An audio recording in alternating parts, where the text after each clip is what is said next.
Epitán de roga pe Paraguay. Baisa baguña caraí, mitarusu mitamimi.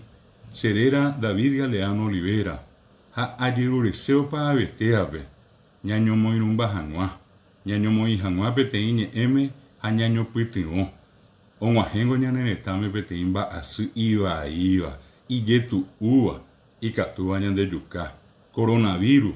Ha hératee COVID-19. Péva ñambohovái hag̃ua japytáva'erã ñande rógape. Aníke ñasẽ ambue mba'e py'ỹi jajohéi porãva'erã ñandepo, havõ ha ýre. Umi mba'e jajapóramo ikatúta ñahundi ha ñambogue pe coronavirus vai. Estimadas amigas, apreciados amigos, nuestro país vive un momento difícil. El coronavirus llegó y puede causar estragos. Si nos ponemos de acuerdo y expresamos nuestra solidaridad, quedándonos en nuestras casas, podremos salvar esta situación. Todos estamos comprometidos, todos estamos llamados, es una causa nacional. Hagamos un esfuerzo y salgamos adelante. Fuerza Paraguay.